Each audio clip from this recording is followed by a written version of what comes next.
Good morning student. लक्ष्य के online classes में आपका स्वागत है। इसके जस्ट प्रीवियस वाले वीडियो लेक्चर में हम लोग डिस्कस कर रहे थे आपका आइडियल मशीन के बारे में। ठीक है, आइडियल मशीन क्या होता है, उसमें सारी चीज़ों को मैंने डिस्कस किया था और कैसे उस सारी चीज़ों को हम लोग समझ सकते हैं, पूरा डिटेल में मैंने आपको समझाया। अब जो मेरा नेक्स्ट टॉपिक है, ये आपका अगला टॉपिक है, ये आपका आइडियल लोड और देन आपके पास है आइडियल एफर्ट। तो लोड का सिंपल सा मतलब आप लोग जानते हैं कि लोड क्या होता है। तो किसी भी सिंपल मशीन में अगर हम लोड को कंसीडर करें तो सिंपल सा लोड का मतलब होता है कि external force applied over the body is known as load. मतलब किसी भी बॉडी के ऊपर जो बाहरी बल लगता है उसको बाबू हम लोग क्या कहते हैं, लोड के नाम से जानते हैं। और सिंपल आप लोग टर्म समझ रहे होंगे एफर्ट के बारे में, तो एफर्ट भी मैंने बहुत अच्छे से और क्लियरली बताया है कि एफर्ट क्या होता है। तो ह्यूमन बींग्स के थ्रू या मानव के थ्रू किसी सिस्टम के ऊपर जो फोर्स लगाया जाता है, मतलब मेरे द्वारा या आपके द्वारा या मशीन के द्वारा अगर किसी सिस्टम के ऊपर अगर फोर्स लगाया जाता है, लोड लगाया जाता है, एक्सटर्नल फोर्स के एप्लीकेशंस किया जाता है, उसको हम लोग क्या कहते हैं, एफर्ट कहते हैं। तो यहाँ पे टर्म है आपका आइडियल लोड। ठीक है, तो आइडियल का मतलब सिंपल आप लोग जानते हैं कि आइडियल का मतलब होता है वैसा टर्म जहाँ पे आपका किसी तरह का कोई लॉसेस को कंसीडर नहीं किया जाता है, मतलब वहाँ पे किसी प्रकार का कोई लॉसेस आपका नहीं होगा।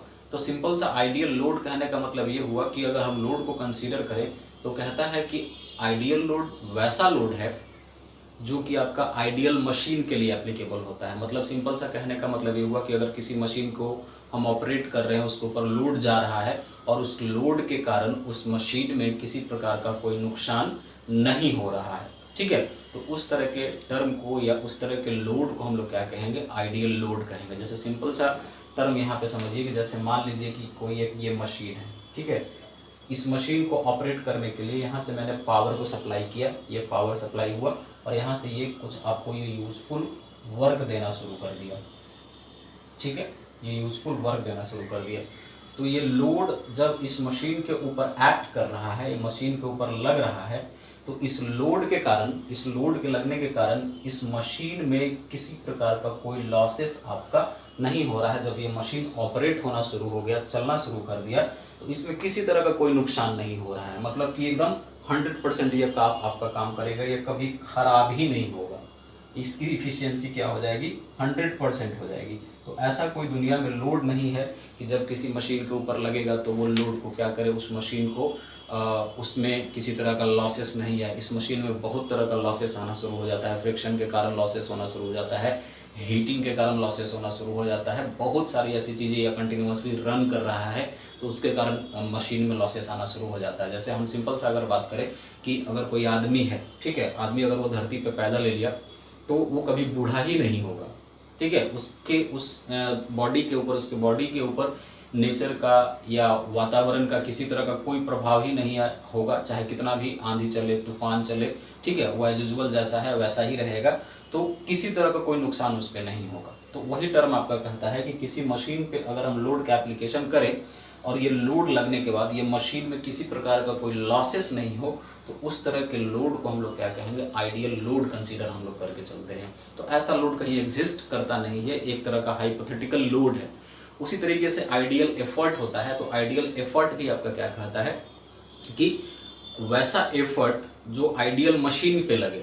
सिंपल सा लोड का ही जस्ट नाम है एफर्ट। लोड का छोटा टर्म को हम लोग क्या कहते हैं, एफर्ट कहते हैं। मतलब सिंपल सा कहने के हुआ कि मतलब कि ह्यूमन बींग्स के थ्रू लगाया गया वैसा लोड का वैल्यू या वैसा एफर्ट का वैल्यू जो आइडियल मशीन के लिए एप्लीकेबल होता है। तो आइडियल मशीन आप लोग सिंपली समझ रहे हैं कि आइडियल मशीन आपका क्या होता है, वैसा मशीन जिसमें आपका किसी तरह का कोई लॉसेस ना हो, लॉसेस को हम लोग कंसीडर नहीं कर सके, और उस एफर्ट के लगने के कारण उस मशीन में फिर से आपका किसी प्रकार का कोई नुकसान नहीं हो। अगर हम सिंपली इसको कह लें कि ये आपका लोड है और इसी को अगर थोड़ी देर के लिए मान के चलें कि ये अब आपका एफर्ट हो गया, तो एफर्ट लगने के कारण फिर से आपका ये काम होना शुरू हुआ, ये काम हुआ, लेकिन ये इस मशीन में किसी तरह का कोई नुकसान ना आए, तो वैसे मशीन को हम लोग, वैसे एफर्ट को हम लोग किसके नाम से जानेंगे, आइडियल एफर्ट के नाम से जानेंगे। ठीक है, तो ये डेफिनेशन आपके बोर्ड पे लिखा हुआ है, आइडियल लोड। तो डेफिनेशन आप लोग पहले अच्छे से नोट कर लेंगे, बहुत बार आपके एग्जामिनेशंस में पूछा भी है कि आइडियल लोड, आइडियल एफर्ट कहते किसको हैं।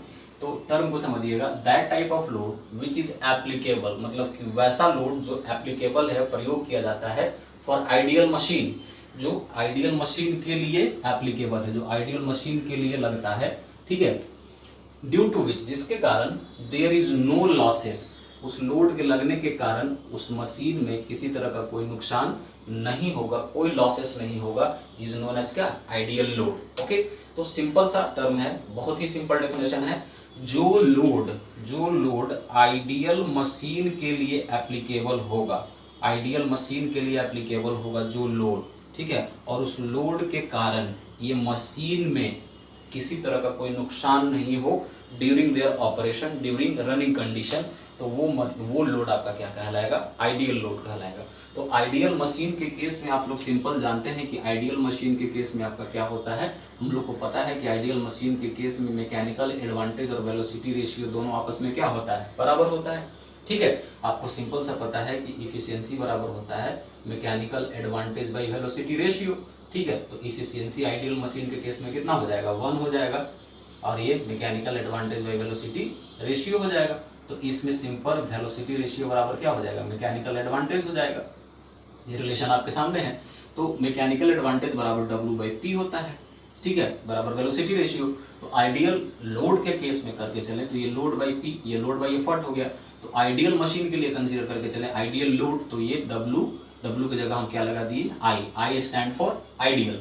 तो आइडियल लोड के केस में क्या हो जाएगा, effort into velocity ratio, this is the mathematical expression for ideal load. ठीक है, तो आई होप ये पूरा टर्म आपको अच्छे से क्लियर हो गया होगा।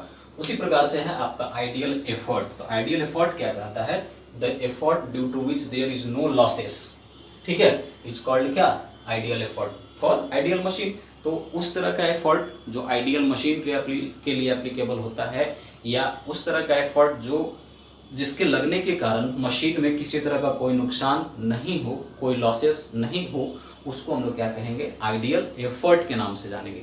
ठीक है, तो आपको फिर से पता है कि आइडियल मशीन के केस में फिर से आपका क्या होता है, मैकेनिकल एडवांटेज और वेलोसिटी रेशियो दोनों आपस में बराबर हो जाता है, और फिर से ये क्या हो जाएगा, W/P हो जाएगा बराबर वेलोसिटी रेशियो हो जाएगा। तो आइडियल एफर्ट के केस में देखेंगे तो ये P, ये आइडियल एफर्ट, तो आइडियल मशीन के लिए P की जगह क्या ले लिया, PI ले लिया। तो ये PI इज इक्वल टू क्या हो जाएगा, W/VR, जहाँ पे W आपका क्या है, लोड है, और VR आपका क्या है, वेलोसिटी रेशियो है, और PI कहने का मतलब आइडियल एफर्ट हो गया, और WI कहने का मतलब आपका क्या हो गया, आइडियल लोड हो गया। तो ये आपका मैथमेटिकल एक्सप्रेशन किसके लिए हुआ, आइडियल एफर्ट के लिए हुआ। तो ये आई होप आपको अच्छे से, बहुत अच्छे से क्लियर हो गया होगा। ये आपके रनिंग सेमेस्टर एग्जामिनेशंस में कंटिन्यूअसली 2-3 बार पूछ दिया है कि आइडियल एफर्ट किसको कहते हैं, आइडियल लोड किसको कहते हैं, उसका मैथमेटिकल एक्सप्रेशंस क्या होता है। ठीक है, तो ये आपका सिंपल सा ये टर्म है जिसको आप लोग अच्छे से अपने कॉपी पे नोट करिए। अब हम लोग मिलते हैं थोड़ी देर में।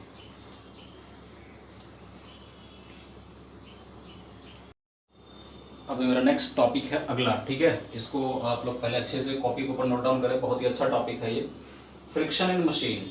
ठीक है, तो एक चीज़ आप समझ लीजिए, जब किसी मशीन में फ्रिक्शन डेवलप होगा, ठीक है, तो क्या हो सकता है, अगर अमाउंट से ज़्यादा या लेवल से ज़्यादा अगर किसी भी मशीन में फ्रिक्शन डेवलप होता है तो उसके कारण उस मशीन में लॉसेस होना शुरू हो जाता है। ठीक है, जाहिर सी बात है कि फ्रिक्शन आपके लिए हेल्पफुल भी है और हार्मफुल भी है। फ्रिक्शन जो होता है यूजफुल भी होता है, और फ्रिक्शन जो होता है हार्मफुल भी होता है। लेकिन फ्रिक्शन एक लेवल तक रहे तो आपके लिए यूजफुल है, अगर लेवल से ज़्यादा हो जाए तो आपके लिए क्या है, हार्मफुल है। ठीक है, तो जब मशीन को हम लोग ऑपरेट करते हैं तो मशीन ऑपरेटिंग के टाइम में बहुत ऐसे जो मशीन के छोटे छोटे कंपोनेंट्स हैं जो एक दूसरे के रिलेटिवली मूव करते हैं। ठीक है, जैसे आप लोग देखते हो कि एक बार मैंने सेल्फ दिया या गाड़ी को स्टार्ट किया तो बहुत ऐसे इंजन के पार्ट हैं, अंदर में बहुत सारे प्रोसेस होने शुरू हो जाते हैं, और बहुत ऐसे प्रोसेस जो है जो एक सिस्टम को मूव करा, एक वो व्हील घुमा तो वो सारे व्हील को आपको क्या कर देता है, घुमा देता है। जैसे सिंपल सी घर में बात हो जाती है कि अगर एक सिंपल से टर्म को समझिए कि घर का अगर मेन मुखिया परेशान हो जाएगा, ठीक है, तो उस फैमिली से रिलेटेड, उस मुखिया से रिलेटेड जितने सारे लोग हैं वो सारे के सारे परेशान हो जाएंगे, है ना। तो वही बात यहाँ पे है कि अगर किसी भी ऑटोमोबाइल में या किसी भी मशीन में अगर लॉसेस होना शुरू हो जाएगा ड्यू टू फ्रिक्शन, तो वो बहुत सारी चीज़ों को, अनवांटेड चीज़ों को डेवलप करना शुरू कर देता है। तो मैंने आपको बताया कि फ्रिक्शन जो होता है वो आपका एक तरीके से देखा जाए तो हेल्पफुल भी है। ठीक है, हेल्पफुल कब है, जो फ्रिक्शन एक लेवल तक हो, अगर लेवल से ज़्यादा हो जाएगा तो क्या है, आपका हार्मफुल है। तो इसमें मेरे को जो पढ़ना है वो आपको पढ़ना है फ्रिक्शन इन मशीन। तो इसमें फ्रिक्शन इन मशीन में हम लोग को बेसिकली लॉसेस के बारे में पढ़ना है।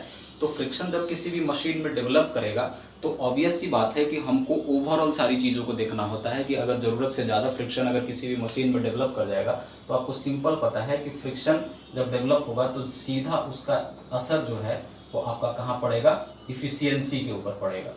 सीधा सीधा असर आपका कहाँ पड़ेगा, इफिशियंसी के ऊपर पड़ेगा, और ये इफिशियंसी को क्या कर देगा, रिड्यूस कर देगा। ठीक है, जैसे कोई भी मशीन अगर ऑपरेट होना शुरू हुआ तो स्टार्टिंग में नया नया में बहुत बढ़िया से वर्क दे रहा था, उसकी इफिशियंसी 60% 80% थी, लेकिन जैसे जैसे वो चीज़ें पुरानी होती चली जाती है 90% उसका इफिशियंसी है, और जैसे जैसे मशीन पुरानी होती चलेगी, मतलब उसका कंपोनेंट जो है कंटिन्यूअसली वर्क में, और उसको हम प्रॉपर्ली अगर मेंटेन नहीं कर पा रहे हैं तो फ्रिक्शन के कारण बहुत सारी चीज़ें डेवलप, हीटिंग होगा, वियरिंग टीयरिंग होगा। वियरिंग टीयरिंग का मतलब टूटना फटना हो गया।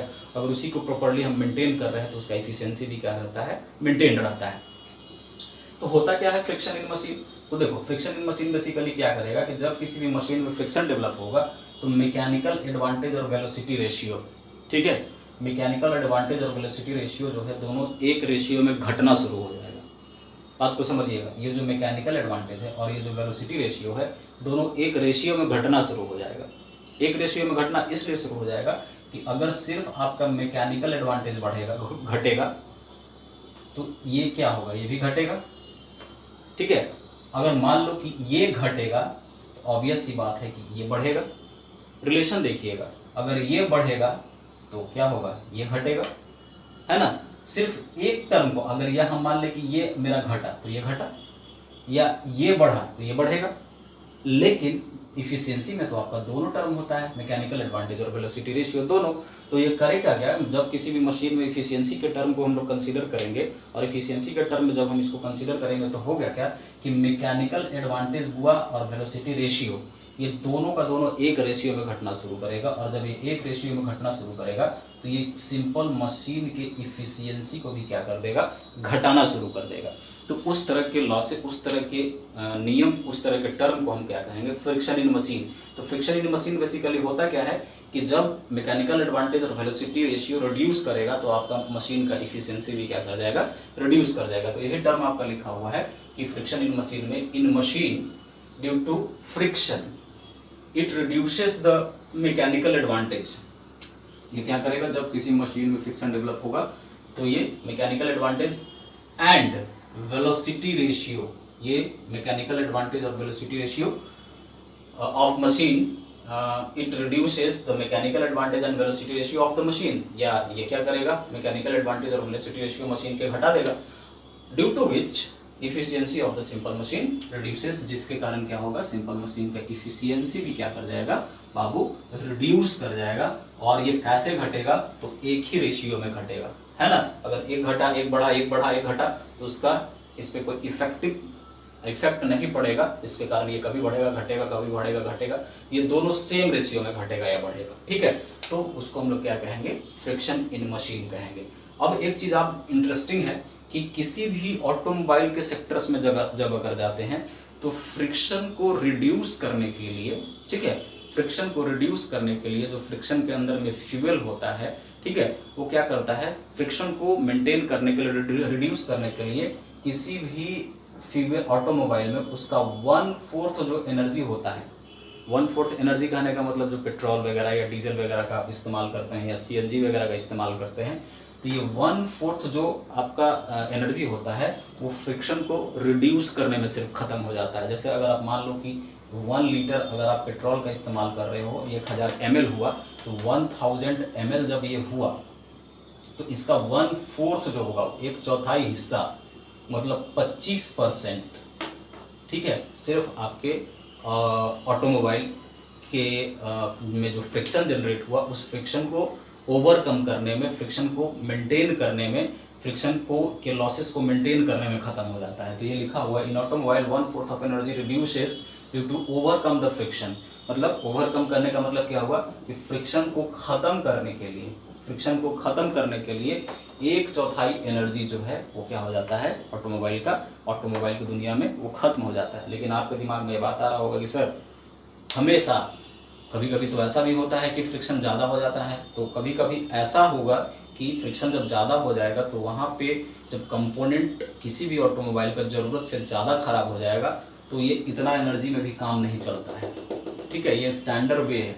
जब नया नया ऑटोमोबाइल या कोई भी गाड़ी रहेगी तो इतना ये मेंटेन कर पाएगा, लेकिन आपका गाड़ी काफ़ी पुराना हो गया, ठीक है, तो उसको और हाई अमाउंट में रिक्वायरमेंट होता है एनर्जी का, जिसके कारण आपका फ्रिक्शन क्या करे, रिड्यूस करे। तो सिर्फ इतना से काम नहीं चलता है, फिर अलग से उसमें या तो उस मशीन के पार्ट को आप चेंज कर दीजिए या अलग से उसमें प्रॉपरली लुब्रिकेशंस किया जाता है। ठीक है, तो ये आपका बहुत इंटरेस्टिंग टर्म है कि बाबू देख लो, ये 1/4 of energy reducer to overcome the friction in automobile. Automobile में जो होता है 1/4 एनर्जी जो होता है ये फ्रिक्शन को रिड्यूस करने में चला जाता है।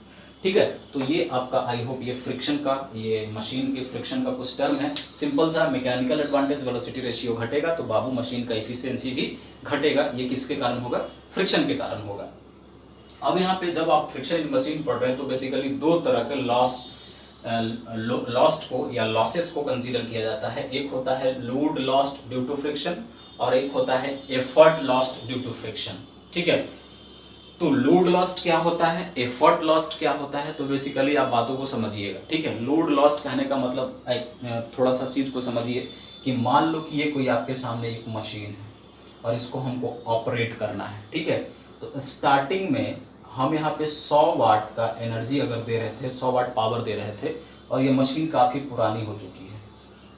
जब ये नई नई थी तो 100 वाट एनर्जी को कंज्यूम करता था, 100 वाट पावर को ये कंज्यूम करता था। लेकिन जैसे जैसे ये पुराना होता चला गया तो हमको ये देखना पड़ गया कि यहाँ से ये 100 वाट से ज़्यादा पावर को कंज्यूम करने लगा। ठीक है, हो सकता है कि 101 या 102 या 105 या 110 वाट के पावर को ये कंज्यूम करना शुरू किया। तो होगा क्या कि भैया कहीं ना कहीं जब ये मशीन पुराना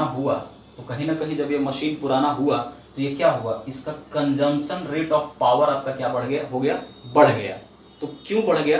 तो जाहिर सी बात है कि जब ये पुराना है तो इसके अंदर में लॉसेस होना शुरू हो गया, और लॉसेस बहुत तरह से होने शुरू हो जाते हैं, हीटिंग के कारण, फ्रिक्शंस के कारण, या कोई मशीन कंपोनेंट प्रॉपर्ली काम नहीं कर रहा है उसके कारण। ठीक है, तो आदमी क्या करता है बाबू, देखता है कि अब ये मशीन पुराना हो गया, या तो इसको रिप्लेस कर दो, या अगर रिपेयरिंग से काम होना शुरू हो जाता है तो रिपेयरिंग भी करा देता है। ठीक है, तो वो होता है बेसिकली ये इतना पावर है, इतने पावर से ये काम करना शुरू किया। ठीक है, तो यहाँ पे दो तरह के लॉसेस को कंसीडर करते हैं। एक होता है लोड लॉस्ट, तो लोड का मतलब आप समझ रहे हैं कि इसके ऊपर मशीन को चलाने के लिए हमको कितना पावर देना है और इसके ऊपर कितना लोड है। ठीक है, इसके ऊपर लोड कहने का मतलब, कहने का सिंपल सा मतलब ये हुआ कि अगर ये मशीन आपने 100 वाट को दिया और ये मैक्सिमम इस पे लोड कितना जा सकता है, कितने पावर को ये मैक्सिमम कंज्यूम कर सकता है। अगर ज़रूरत से ज़्यादा इसको पावर दे दीजिएगा तो क्या हो जाएगा, शॉर्ट सर्किट होकर ख़त्म हो जाएगा। ठीक है, तो लोड लॉस्ट होता क्या है, बहुत प्रैक्टिकली और आसान वे में बहुत इसको समझते हैं। कहता है कि it is defined as the difference between ideal load. Ideal load का मतलब आपको समझाया है।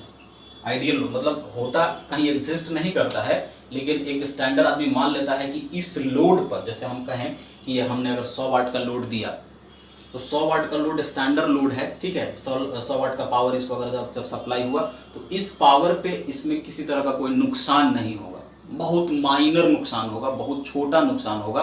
तो उसको उस केस में हम लोग क्या कंसीडर करके चलेंगे, आइडियल कंसीडर करके चलेंगे। जैसे सिंपल वे में अगर हम समझें कि अगर आपके पास गाड़ी है, ठीक है, और गाड़ी में अगर आपने 1 लीटर पेट्रोल को डलवाया है, तो 1 लीटर पेट्रोल को डलवाना, नया गाड़ी है आपका, ठीक है, तो जो माइनर लॉसेस होगा, गाड़ी अगर आपका 90 किलोमीटर, 95 किलोमीटर या 100 किलोमीटर, 60 किलोमीटर, 70 किलोमीटर चल गया 1 लीटर पे, ठीक है, तो हम कहेंगे कि यह क्या है, इतना पे ये आपका आइडियली काम कर रहा है। लेकिन जैसे जैसे गाड़ी आपकी पुरानी होती चली जाएगी तो आपका क्या, माइलेज धीरे धीरे क्या होता चला जाएगा, घटना शुरू हो जाएगा।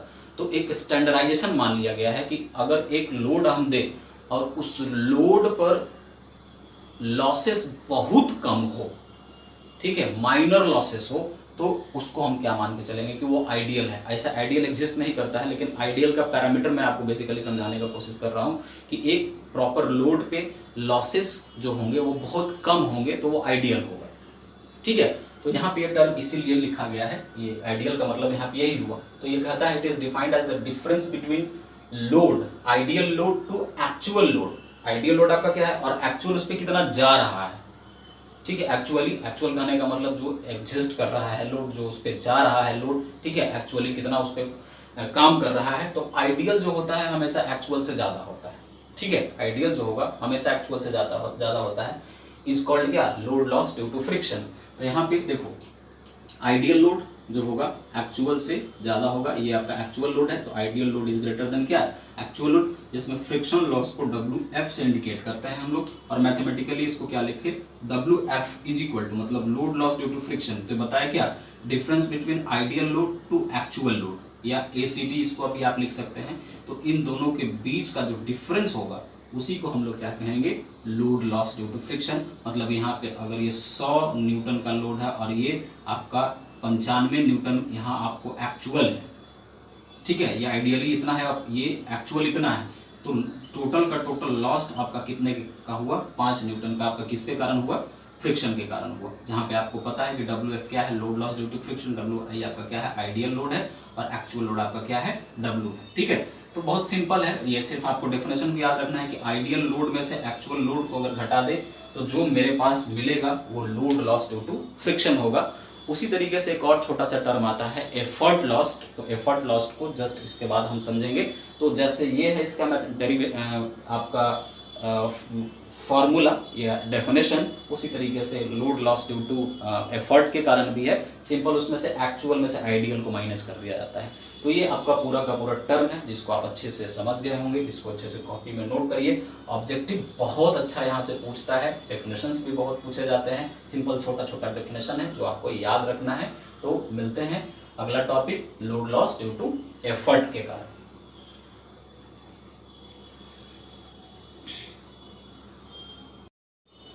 हमें देखा जाए नेक्स्ट है effort lost due to friction. तो ये जस्ट रिवर्स होता है लोड लॉस्ट का। तो लोड लॉस्ट में मैंने आपको बताया था ideal difference between ideal load minus actual load. ठीक है, ये जस्ट रिवर्स होता है। देखो ये कहता है effort lost due to friction, simple वही चीज है, रिवर्स डेफिनेशन होता है आपका। It is the difference between actual effort to ideal effort. ठीक है, एक्चुअल एफर्ट से आइडियल एफर्ट को अगर आप माइनस कर दीजिएगा, घटा दीजिएगा, यहाँ पे रिवर्स कंडीशन होता है लोड से। ठीक है, तो उसको हम लोग क्या कहेंगे, load effort lost due to friction. तो सिंपल देखिए, ये कहता है it is the difference between ideal effort, sorry actual effort to ideal effort is called क्या, effort lost due to friction, जिसमें P जो होगा एक्चुअल है, PI आपका क्या है, आइडियल है। ये P जो होगा बड़ा होगा और एक्चुअल आपका क्या होगा, आइडियल आपका छोटा होगा, एक्चुअल आपका बड़ा होगा। It is denoted by PF, वहां पे WF से लिखे थे। मैथमेटिकली देखो, PF is equal to P actual minus P ideal. तो where PF is equal to effort loss due to friction, P बराबर एक्चुअल एफर्ट और PI क्या है, आइडियल एफर्ट। आई होप ये पूरा टर्म आपको समझ में आ गया होगा। जो डेफिनेशन आइडियल एफर्ट का load loss due to friction का था, वही डेफिनेशन आपका effort loss due to friction का है। अंतर यही है, वो रिवर्स होता है, उसमें आइडियल में से एक्चुअल को घटाते हैं, इसमें एक्चुअल में से आइडियल को घटाएंगे। ठीक है, तो this is all about the loss due to friction. ठीक है, अब अगले वीडियो लेक्चर में अगले टॉपिक पे हम लोग मूव करेंगे, जहां पे हम लोग पढ़ेंगे लॉ ऑफ मशीन के बारे में, मैक्सिमम मैकेनिकल एडवांटेज, फिर maximum efficiency, reversible machine, irreversible machine, फिर उसके बाद न्यूमेरिकल्स करेंगे। उसके बाद लिफ्टिंग मशीन आएगा, जो आपका सर्टेन कुछ 6-7 मशीन्स के बारे में पढ़ना है, जिसका डायग्राम कंप्लीटली डायग्राम के साथ हम आपको बताएंगे, समझाएंगे। और ज़्यादा टाइम नहीं लगेगा, 5 से 6 क्लास में अगर रेगुलर वीडियो दिया तो 5 से 6 क्लास में फिनिश्ड हो जाएगा। ठीक है, अब मिलते हैं अगले वीडियो लेक्चर में अगले टॉपिक के साथ। Thank you.